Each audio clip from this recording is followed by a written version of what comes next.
I always said this for many, many years. The fans cannot fight for you. And one thing I know I can do, I can fight. I'm a chess player. I play chess. Every move is calculated. I get my credit about what I do in the ring, but I don't get my credit about what I do on the outside. Hello, Believe Nation, it's Evan. My one word is believe, and I believe in people more than they believe in themselves. And my sincere hope is that if you see in yourself what I see in you, you'll be able to change the planet. So to help you on your journey, today we're gonna learn from one of the greatest boxers of all time, Floyd Mayweather, and my take on his top 10 rules of success, volume 2. Rule number 7 is my personal favorite, and I'd love to know which one you guys like the best. Also, as you're watching, if you hear something that really resonates with you, please leave it down in the comments below and put quotes around it so other people can be inspired by it as well. And if you leave it within the first couple hours of this video going live, you have a chance to win one of 2 daily prizes.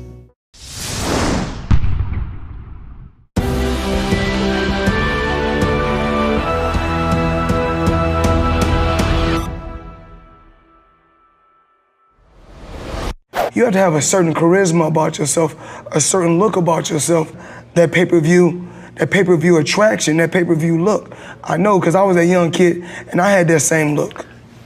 Certain fighters, Oscar De La Hoya, he had the look. Sugar Ray Leonard had the look. Mike Tyson had the look. Certain fighters have that look and that charisma about them to become pay-per-view stars. And if anybody know about who can become a pay-per-view star, you're talking to the king of pay-per-view.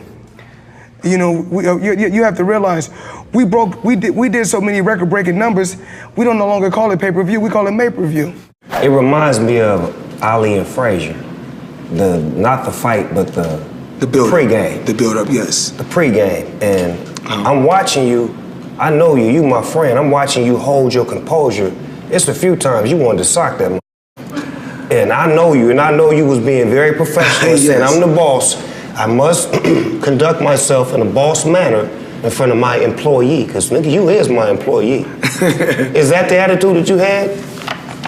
I mean, I just feel like, you know, taking the chance of, you know, when he touched me a couple times, when he said some very disrespectful marks a few times, he said a few things, it pushed my buttons, but just with experience. I'm not finna to, it'll cost us, in the long run, it'll cost us hundreds of millions that we all could be putting in our account if we do it the smart way. So I say, you know what, I'm gonna hold out. I'll wait till August 26th. And do it when it counts. I'm not gonna do it when it don't count. I never focus on anything but the guy that's in front of me. Because when it comes down to it, I always said this for many, many years, the fans cannot fight for you. And one thing I know I can do, I can fight. So the fans, when they shout, scream, I don't worry about nothing. I just, you know, keep my composure and stick to the game plan. Constantly keep coming ahead, pushing him back. You know, when he first come out for the first 20 seconds of the round, when he go back to his corner and he sit down, I said when he come out, he gonna come out for 30 seconds and fight hard, and then he gonna break. And once he break, that's when I'm gonna shoot a hard shot to the body, hit him with a hard shot up top, and keep pushing him back. Remember, I told you guys, weight doesn't win fights. Fighting wins fights. And then, you know, when I said talking doesn't win fights, fighting wins fights. Meaning that when we was on when we was on stage for the weigh-in, I don't have to do no more talking. We fighting tomorrow, so I did enough talking on our tour, basically. So, you know, everybody said, "Oh, Mayweather, you was talking on the tour." Okay, I did a lot of talking on tour, but now it's time to fight. We're 24 hours away from the biggest fight in the world, the biggest combat fight in the world. There's no need to talk anymore. It's a kid named Taylor. He has cancer. Kid said, "My only wish before I die is to meet Floyd Mayweather." And that's not the only kid that I've been through that, you know, that has said that is his wish, his or her wish. But this little kid named Taylor. And he came to the boxing gym and waited for me. I got here on time, and when I seen him, it brought tears to my eyes because he reminded me of my oldest son when my oldest son was young. And this kid is only 10 years old. So we took a picture after he was here. He seen me box, he seen me train, we talked, he asked me so many questions. But we took a picture. I wanted to post it on social media, and I couldn't post it because I couldn't find the words to say. Every day I think about this child, every day. So yesterday when I woke up, before I came to the box gym, I said, you know what I want to do today? I want to call Taylor. I want to spend time with this kid. So I got in touch with his dad. I said, I want to go to GameStop. Went to GameStop, took the kid in there, I said, get everything you want to get. This kid, I mean, life is priceless. And life is priceless. And your health is your wealth. So a lot of times, they say, Floyd, once you stick around boxing, you can make this and you can make that, you can make this. 2 years off, I could have made a ton of money. But remember, your health is your wealth. And to the fans that are still upset with what went on in the Pacquiao fight, you say what? The fans had to be mad at Pacquiao. They can't be mad at me. I done my job. I never said I was a checkers player. I'm a chess player. I play chess. Every move was calculated. But the fans should have thought about that when I was running through everybody at one particular time. So now I'm just older and wiser. I'm older and wiser. It's like fine wine. I get better with time. Everybody know in this room that's watched me fight, I could have easily outboxed Conor McGregor, counterpunched him all night. That's not what I wanted to do. I wanted to go out with a bang. I told you guys I would come straight ahead. I feel like I owe that to the fans for the Pacquiao fight. Even though I don't owe anybody nothing, I put the pressure on myself and did it myself. And that was a goal of mine. I told you guys that this fight wouldn't go the distance. It's over 300, not 200 million. It's over 300 million yes, for tonight, right? 350. About 350 So I broke my record. Okay, so you broke your record. I want to say this. With Showtime and CBS, with the deal they gave me, just in 3 fights, with the Canelo, the Pacquiao, and this fight with Conor McGregor, I think 750. I made over $1 billion in my career, but just those 3 fights, 750 from CBS and Showtime. But your name is money. And obviously that validates it. Are you sure that if somebody else can't come with another non-figure? I'm just asking. No, I'm just asking. No. Another non-figure? Can you let me retire and be happy? Please. I've tried 3 times. Just please. Okay. Please. Okay, you're done. You're done. I'm not going to bother it again. Tell him, please. He's done. He's done, ladies. He's done. It's over. It's over. He's not fighting again. You don't want nobody from MMA or boxing calling me out no more. Tell him. No, don't call him out anymore. He's retired. He's retired. He's going to be happy. A man that has never been in a boxing ring is in the ring with the best ever. That's what you that's what you describe yourself as being. I don't describe myself. We must realize men lie, women lie, numbers don't lie. 49-0. Not just 49-0. Let's really get to talk about Mayweather didn't broke every record in boxing. When we get to talk about highest gate, even when they were like right now, they saying, Mayweather fight didn't sell out. Well, you know, when they do sell out, I think I'll reach somewhere like, you know, the live gate that reached like 80-something million for this fight. We already had 60-something million. For those that saying that Mayweather is not doing numbers anymore. As far as taking less punishment, I took less punishment than any fighter. Not just best defense, let's talk about offense. The most accurate fighter of all time. On the outside the ring, it's not just about being in the inside the ring. I already conquered that. I'm even smarter on the outside. You know, I have to be a genius to even make a fight like this happen. So what does that say about me for making this fight happen? It says that you're a brilliant businessman, not just a great boxer. And that's what I always spoke about. That's what I always spoke about.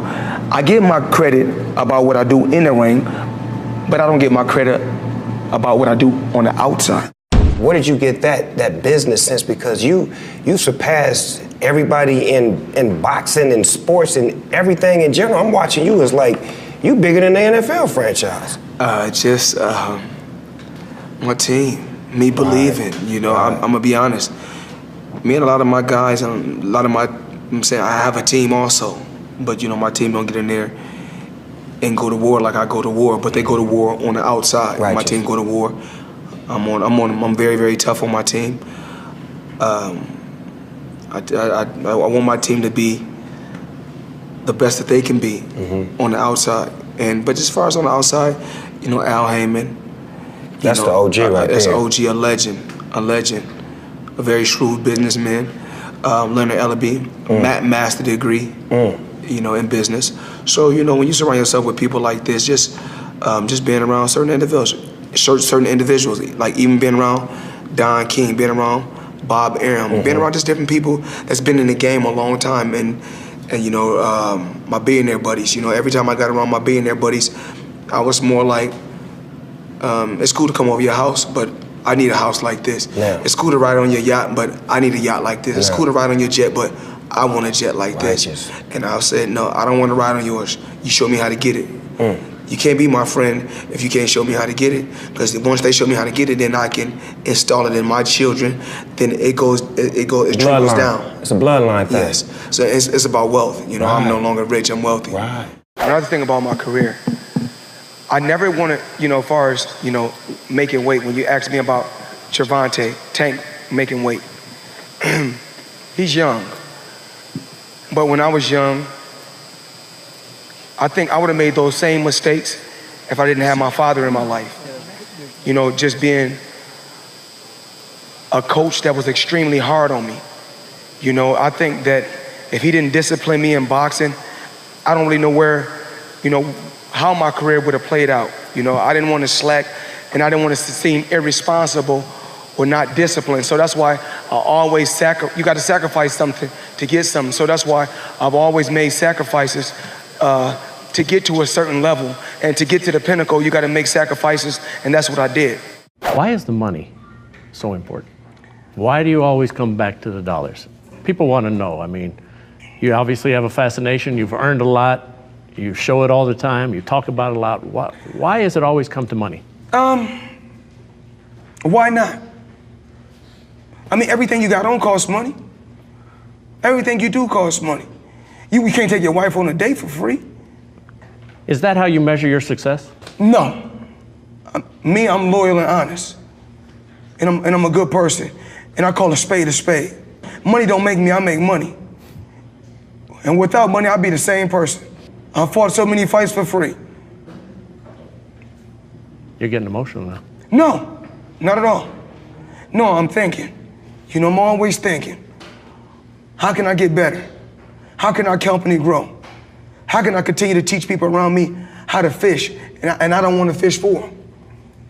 We teach you how to become entrepreneurs. And if we can't, we want you to be the best that you can be if you're up under the banner.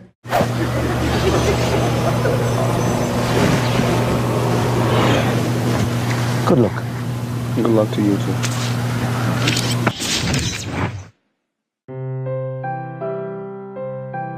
Right dance partner to dance with. Conor McGregor, you're a hell of a champion.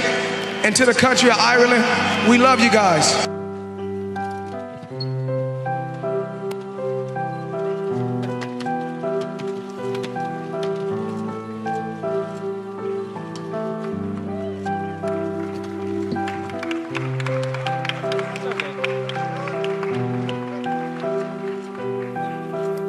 Big round of applause for two classic gentlemen.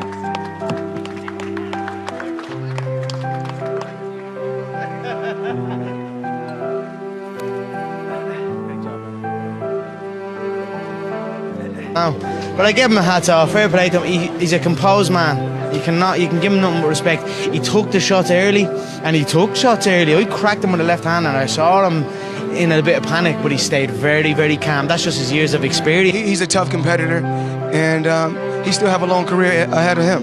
You know, does he have a career in boxing? We have to get his condition a little bit better. On that a little bit and explain what you liked about the boxing business and what you prefer about the MMA business. You know, what?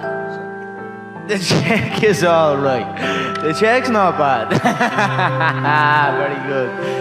But look. Great move. You know what? Discipline and composure.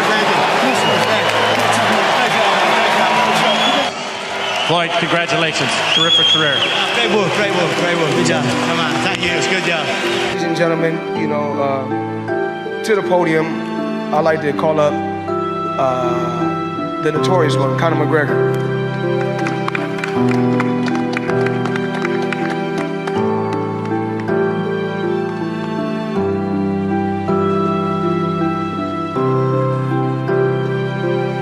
What's up, everybody? He had to change his style, and fair play to him, he did. He adjusted, he changed his style, put the hands up more forward. He's composed.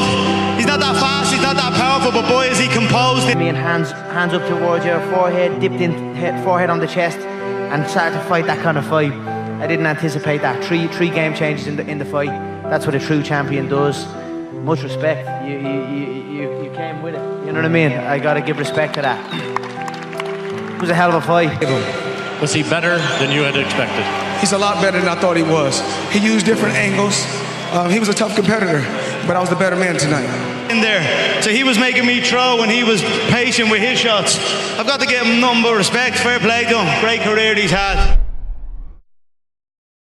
Thank you guys so much for watching. I made this video because Dream Chasers Motivation asked me to. If there's someone you'd like me to profile in their future top 10, please check out the link down in the description below and you can cast your vote on who we should do next. I also want to give a quick shout out to Cyrus Webb. Cyrus, thank you so much for picking up a copy of my book, Your One Word, and posting that awesome picture to your audience on Twitter, and also the 5-star review you left on Amazon. I really, really, really appreciate the support, man, and I'm so glad that you enjoyed the book. Thank you guys again for watching. I believe in you. I hope you continue to believe in yourself and whatever your one word is. Much love. I'll see you soon.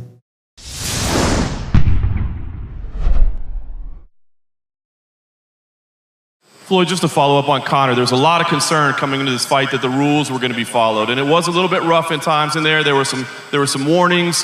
How did you feel about the way Conor conducted himself in the ring tonight? I let the referee do his job. You know, I let the referee do his job. I'm not here to bash the referee. I mean, but you guys know what was going on. A lot of rabbit punching, a lot. You know, things happen, but, you know, you live and you learn. You know, the referee's a hell of a referee. Conor McGregor's a hell of a fighter. I'm not here to bash anyone. I just went out there to do my job tonight. As you've been away from the game and you reflect on your life and your career right now. Yes. Where are you? Just looking at the life of Floyd Mayweather. Just looking at my life. I don't think most people can handle being in my shoes. Yo. You good? You good? I don't think, I mean, as of right now, I don't think no one can handle my situation. Why not? They just can't. What's your situation that can't be handled? I'm saying it's like, I mean, they feel like it's pressure on me. I mean, like I said, they try to defeat me in many different ways. They try to bring up the tax thing. They try to bring up he's been locked up. I mean, he's arrogant. He's unappreciative. I mean, years and years and years, they've been trying their best to defeat me mentally. I can't be defeated. I'm a strong individual. Nothing can throw me off. Nothing can throw me off key. I'm always focused on what I got to do. And that's going to be the case August 26th? August 26th is going to be real interesting. Like I said, and I'm not backing up. Remember, I told you that. You're not backing up? I'm not backing up. I hustle the hustler. I go for the juggler. Couldn't work no job, I probably cuss out the customer. I smuggle the smuggler. I'm the first on the grind. I'm a bad boy, always knew I would shine. I bang with the bangers. I flame with the flamers. You know what my name is. I'm more famous than Amos. I hate all the haters. Cut the lights off in Vegas. We making this money, but this money don't make us. I'm taking my time, ain't got time for the taking. I went ham in the streets just to bring home the bacon.